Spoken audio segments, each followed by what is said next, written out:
Globalização e Cidadania, por Pedro Dalari. Professor Pedro, o senhor hoje falará sobre o final da Primeira Grande Guerra? Exatamente. Isto porque no último domingo, dia 11, celebrou-se o centenário, 100 anos, do final da Primeira Guerra Mundial, né? A Primeira Guerra Mundial foi de 1914 a 1918 e justamente em 11 de novembro de 2018 houve a assinatura do armistício, do acordo que suspendeu a guerra, que depois foi encerrada com os tratados celebrados na Conferência de Paris de 1919, o mais conhecido deles é o Tratado de Versalhes.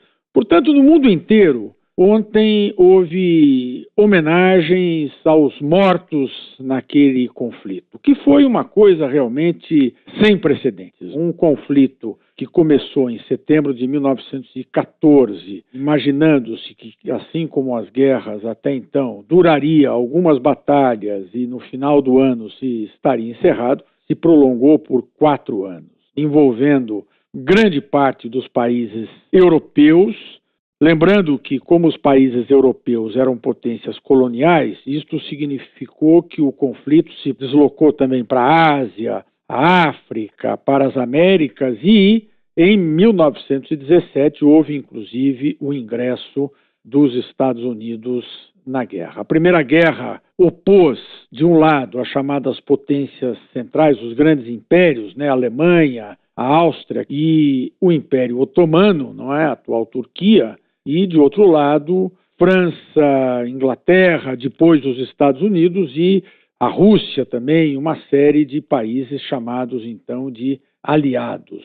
Este conflito, por conta das tecnologias, então, que se desenvolveram e foram aplicadas na guerra, gerou um número de mortos sem precedente na história humana. Para se ter uma ideia, são números que até hoje impressionam muito, não é? São 9 milhões de combatentes, num total de 20 milhões de pessoas mortas. E houve também, por força da tecnologia, o uso de armas químicas, armas biológicas. Gerações de jovens morreram naquela guerra chamada de trincheira que opôs os alemães contra franceses e ingleses e depois norte-americanos. Um horror.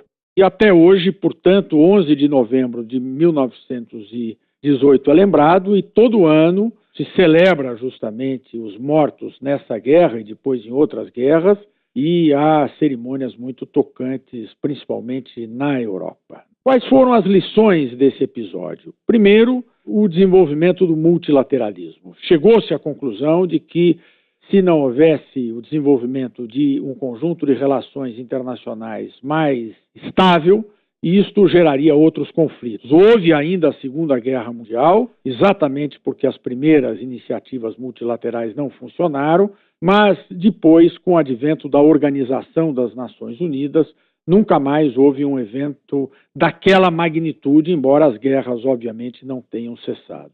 Um outro aspecto muito importante foi a afirmação dos direitos humanos, ou seja, ficou evidente que acima dos estados, dos países, dos governos, existe o ser humano e tudo deve ser feito para que não haja um horror como foi a Primeira Guerra Mundial e depois também a Segunda Guerra Mundial. Esperamos que, neste contexto em que forças nacionalistas muito atrasadas aparecem de volta, que a defesa das relações internacionais, do multilateralismo e dos direitos humanos continue a prevalecer para a melhoria da vida dos seres humanos no planeta. Obrigado, Pedro. Eu sou Francisco Costa para a Rádio USP. Globalização e Cidadania, por Pedro Dalari.